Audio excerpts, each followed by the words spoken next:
channel to find out about what's going on at Speaker's Corner. But I also speak directly to the people face to face. Because I want to show them that they have the power. We're almost done here, man. Yeah. We're almost done. Cool. Keep going till you're done. Keep going till you're done.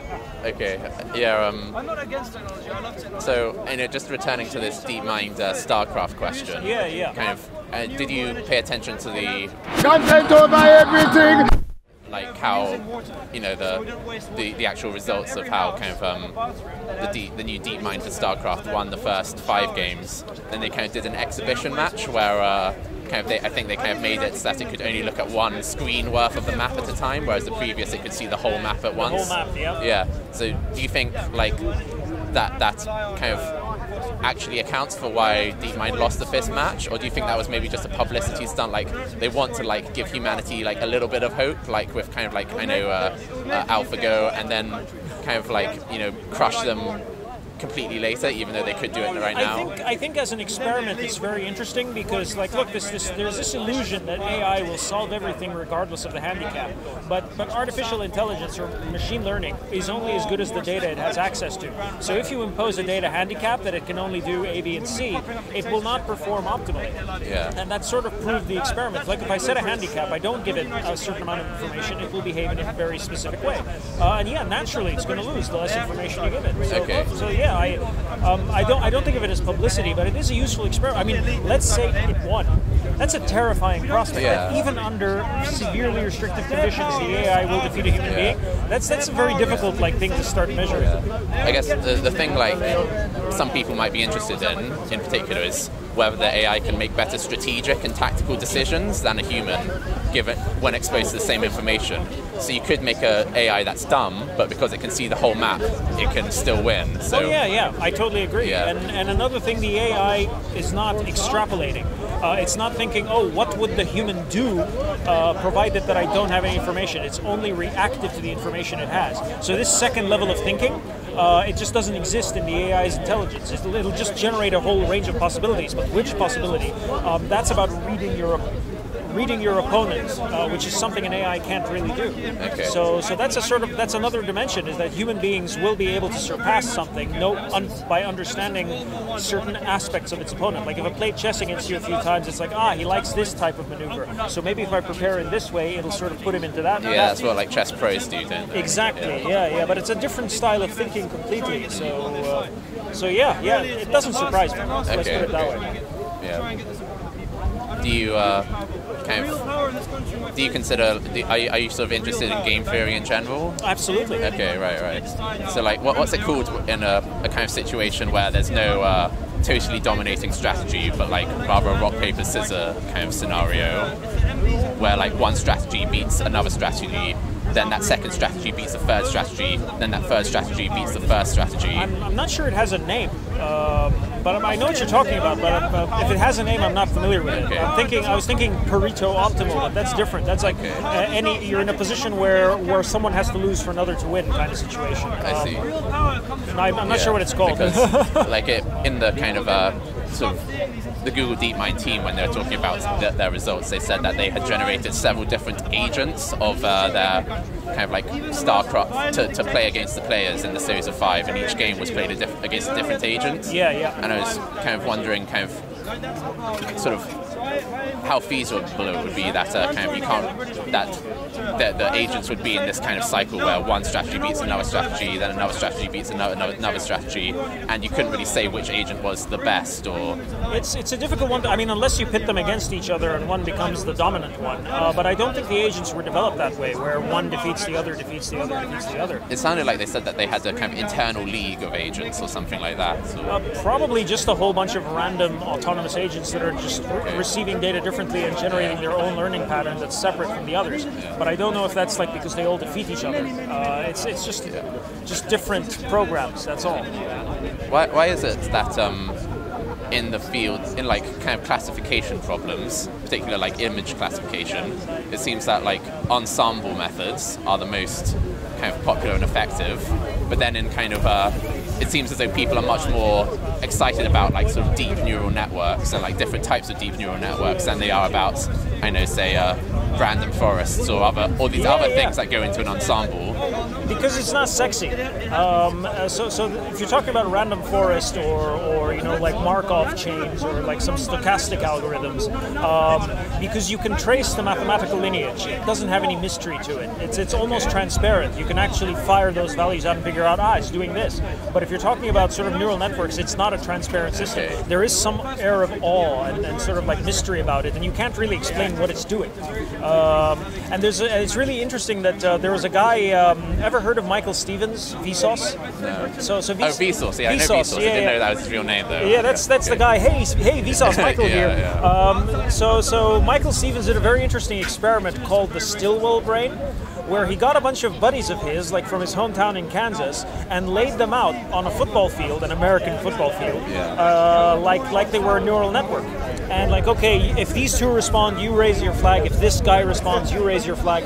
And they would show them pieces of a number. So like they would draw a number on like a bunch of stickers, pull them out, and give everyone a piece. So like if one pixel, like gives them a pixel, yeah. So if you get like a pixel with like a line on it this way, you raise your flag, and then there's this whole bunch of reactions that happen. And the guy at the end is supposed to interpret what the number is that was delivered in the beginning. It was surprisingly fast and efficient. They got all the numbers right. Even when they would fuck it up, it would still be like pretty close. What was there, like a back propagation step in this? Yeah, pretty much. But it was just people. Okay. So I'd give you like a thing. It's blank. You don't do anything. It's got a line on it that's vertical or horizontal. You stand up.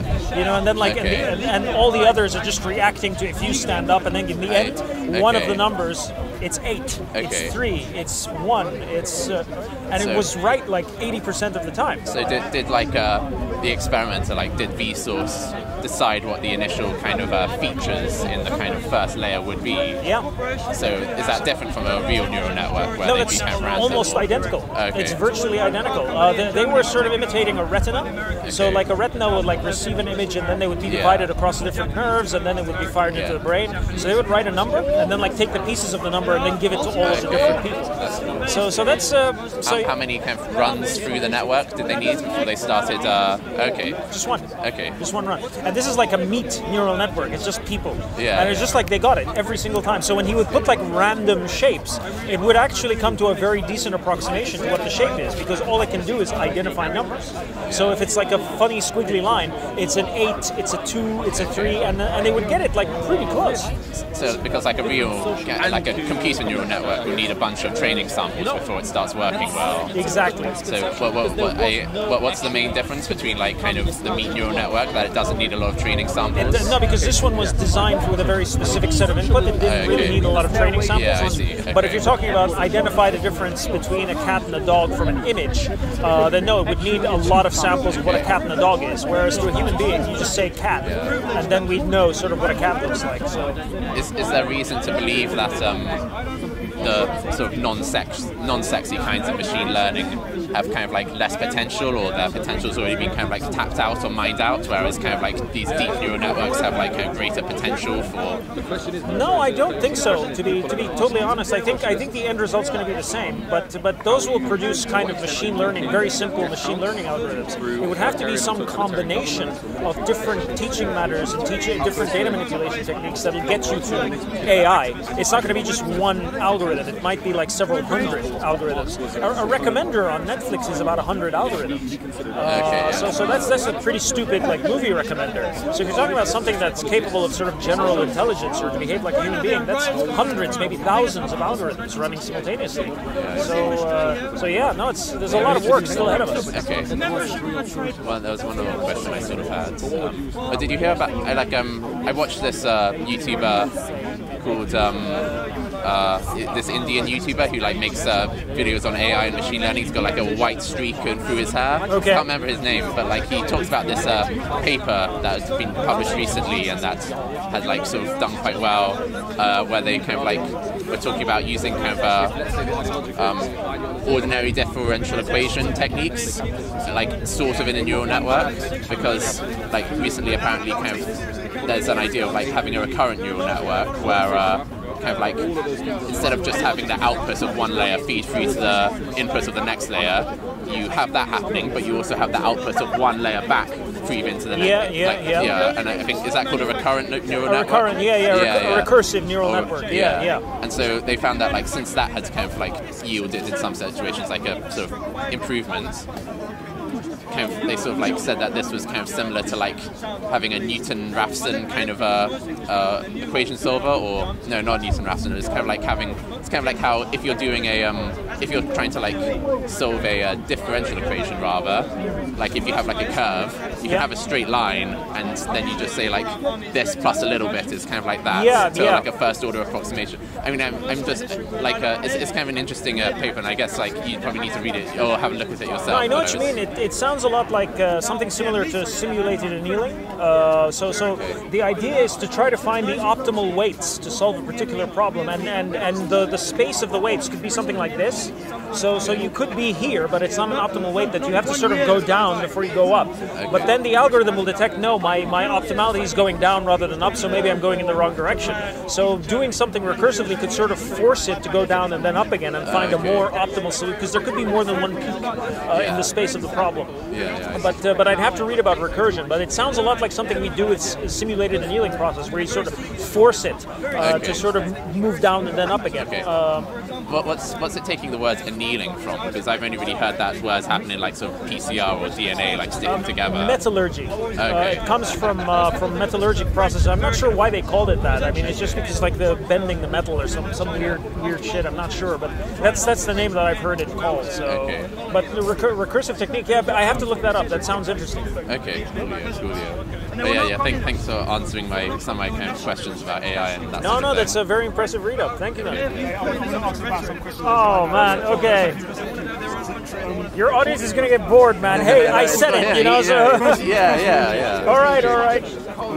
Obviously, people like Elon Musk, the way that they've been talking about AI and machine learning is like the most pressing issue of our time. Like we've got a lot to worry about, but people are just oblivious to. There are many other what do you make of such statements? What do you think is grounded upon? James, jump in when you're ready. I know you can articulate it. So there was a book published by a guy, I forgot his name. It's called Superintelligence. Nick Bostrom. And he wrote the treatise on this, and what he literally did was go through all of the possible scenarios that were involving an AI, and 90% of the scenarios resulted in some kind of doom for the human race. So there are scenarios where things are going to be okay, but 90% are kind of doomed. And the main reason for that is because a computer will not interpret a human being the way a human being expects. To give you an example, if you give the algorithm an instruction to make all human beings happy, there's nothing stopping it from, capturing all the human beings, sticking 2 electrodes in your brain into the happiness centers, and that's it. I've made all human beings happy. Woohoo! Job done. So there's always going to be this language barrier between humans and what the computer can understand. And that's typically the largest issue, is that, and the one experiment that Nick Bostrom came up with was the paperclip robot. So you're talking about a robot that's designed to optimize paperclips. So I've got all my materials to make my paperclips. Hey, humans have calcium and iron. Maybe I can use humans to build my paperclips. You know what I mean? So that's kind of the scenario. Or even better, if the computer recognizes that, wait a minute, I can be more intelligent than I am, then we're talking about infrastructure proliferation. So it's going to start consuming nature to build more processing power and disk space for itself. And when's it going to stop? So those are the kinds of questions, those are the kinds of threats people can come up with. How likely are those scenarios in the state of current AI and machine learning? How likely is any of those scenarios to come into fruition? In the state of current AI, not even close. We can barely replicate the intelligence of an insect, of an ant, let alone come to a point where there's something more intelligent than a human being. All of the algorithms that we have are very good at playing games. So it's very good at beating you in StarCraft or beating you in chess or writing an article that sounds like it was written by a person. So the point is, I wouldn't be so worried if it was some bum off the road who made these statements that we should be worried about. Yeah. Elon Musk is doing his Tesla CEO, he he's making innovations.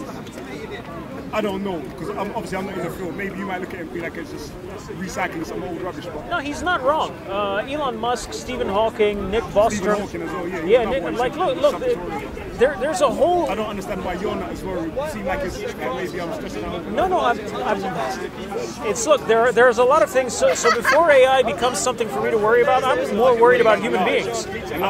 No, man. I'm worried about like global warming. I'm worried about sort of like a right-wing government taking over the UK and infringing on my rights. I'm worried about like more like stuff that's closer to home. Climate change being one. I'll put it to you this way: the weather in Cairo is the same as the weather in London today. So no one's paying attention. No one seems to be caring about that. It's never supposed to be like this in Cairo. Okay.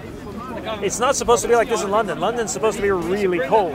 Cairo, 19 degrees in Cairo is okay, but 19 degrees in London in March? Are you kidding me? Those are the kind. So that's the kind of thing that keeps me up at night. It's a little warm for me. It's usually colder than this. See, I usually have gloves, and this hat, it's kind of hot. You know, it's so sweaty. So, but yeah. What do you say to that, James, in terms of the weather? Well, I don't know about the weather. Yeah, but one thing about what you said about Nick Bostrom and stuff, like, what do you think would be the worst case scenario if you kind of told the intelligence, or the intelligence got the objective to increase human beings' freedom and give them as much potential to increase their freedom and opportunities as possible? Like, how do you think that would be manipulated into a bad outcome? So that's a great question. So the one dimension that has come up that is optimistic is something that a guy called Eliezer Yudkowsky came up with, and he called it CEV. What was it? Coherent extrapolated volition. So what you're effectively asking the computer is to imagine the best version of me and get a whole bunch of like the best version of everyone in the world. What would they want? You know, like they're all super educated, they're all benevolent, they all care, they all blah blah blah. What would they want? But then again, try to turn that into an algorithm. That's always going to be the problem. It's like, yes, it's very haughty-taughty, it's nice to talk about, but turn it into an algorithm. So what is freedom? How do you say freedom and potential? Is giving this a serial killer the freedom and potential to be the best possible serial killer a good idea? Yeah. To an algorithm, it doesn't care. So yep. Cyborgs and possible immortality for human beings. What about that? Nanobots that travel in our bloodstream and eternally recycle our... I have no idea about that, man. It's I'll put it to you this way: stuff like that. They are currently like testing not nanobots, but like kind of little implants that they put on your nerves, and they kind of stimulate the nerves, and they think that might help kind of cure rheumatoid arthritis or some fertility problems. So there's some things like that. Yeah, it's definitely going on. There's a kind of a field of research about that. But what are they doing about brain degeneration? Because that's something that I don't see going away. If you're immortal, yes, but your brain will degenerate over time anyway. So how does that work? I don't know. I guess that might fall under general longevity. Yeah. So you might find some general things that help longevity of kind of any cell, and you might see like, oh look, this worm has something that helps it kind of have longevity. Yeah. I think people are sort of looking at that a bit. It's possible, yeah. And can't the same AI machines like Deepmind and all these things, can't we use them to think for us? To create these possible innovations that we might use in order to have immortality as humans. Oh, 100%. Yeah, absolutely. If what's stopping it from happening? Well, there's a couple. Somebody suggested it. There's a couple of reasons. There's number one, you have to recognize that thinking about things doesn't always solve the problems. I mean, I'll put it to you this way: take cancer. Cancer is one of the most widely studied diseases in the world today. There's a lot of prestige if you come up with a new way of solving the cancer problem, but we haven't solved it yet. We've been studying cancer for 50, 60 years. Everybody who's claimed to have a cure for cancer is a charlatan. No, that's not what I'm saying. No, there are some people who've managed to cure certain varieties of cancer. I mean, cancer is not one disease. It's hundreds, and it's not really a disease. It's just kind of a malfunction in the way your body works. But regardless of the definition of what cancer is, this is something that we've been studying for an extensive period. Like millions of people have dedicated their lives to studying cancer, but there is no single way of solving it. So let's say we put an AI to look at this problem. Will an AI achieve more? It might go some extra steps or help solve certain problems, but an AI isn't going to cure cancer. Because again, it's not something that you can solve by thinking or by throwing data at it. There's a whole bunch of things that you need to do. So an AI might help us to look in the right direction. It might help solve certain things or come up with different cures, but will it ever eradicate cancer 100%? I doubt it. So yeah. I'm gonna have to go and watch some more videos and come back prepared. Oh no, man! Don't. I feel like you're holding out on. I'm not, man.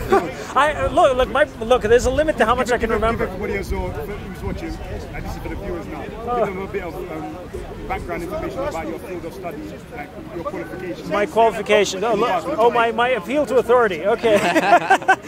Well, I've been working as a software developer, focusing on data and artificial intelligence systems since about 1998 till today.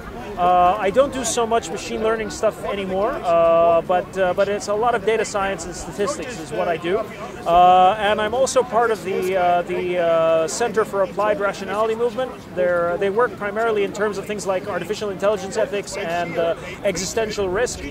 So that's part of my training as well. That's something I do a lot. Yeah, that's where I come from. Do they have seminars that you just mentioned? Yeah, they do.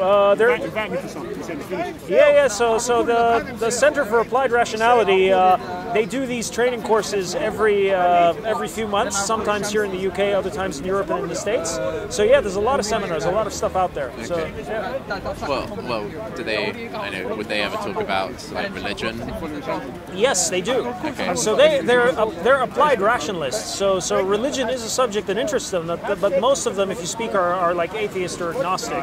Very few of them are actually religious. Yeah. But regardless, they have a lot of. But like any rationalist, they don't really disagree with anyone. That's part of the problem. They end up finding more ways to agree than disagree. So it's interesting to talk to these guys. Is that like, politeness from someone that you consider your academic equal, or why would you agree with lots of people? So one of the things that they do is that what they like to do is they apply a lot of these epistemic hygiene practices. So they try not to react negatively to any source of information coming in, and they try to sort of read the signals, if you will. So you could be talking about religion, but they're going to be capturing a whole bunch of different signals that are not about religion, what you're saying. Okay. So is this a rhetorical technique? They think they'll be able to kind of communicate better if they show the other person that they're kind of countering the best possible version of their argument. So that's they call it a steelman. They call it, so instead of straw manning, they steelman people's arguments. Okay. Is that just to kind of build trust between the person that they're talking to, or? Yeah, largely. So if you read like the Less Wrong blog, that's one of like the sort of the go-to points. They've got all the sequences written there and everything. You're going to find that they speak very strongly against certain things, but then at the same time find points of agreement. So it's very interesting is that when you're rational, rationality is about avoiding the political aspect. They recognize that as soon as you get partisan, you're not being a rational person, and that no one is ever on the side of one thing or another because it's all good or all bad. So they try to find like the good and the bad in both sides of the circle. What would they say to if they're talking to like ISIS, kind of how would they? Oh no, they wouldn't talk to someone like ISIS. So again, you're talking about a political discussion, and that's that entire discussion they would avoid. Okay. But if you're talking to, say, someone like Jonathan Haidt, who has a lot of good things to say about religious practices, and he's not coming like from a partisan background, yeah, they'd have a conversation with that guy. But to some like ISIS nutter or flat earther or Trump guy, they're like, okay. That's the kind of reaction that they get. And you have to recognize most of them are computer science and AI people, so super introverted. Right. So yeah, good luck getting like a conversation with those guys. So what would they think of your kind of discussion with Zachariah and Omar about? You even remember that? Oh my God! No, that's what people love about you, man. That's your I don't even know talk, what's so probably. special about that.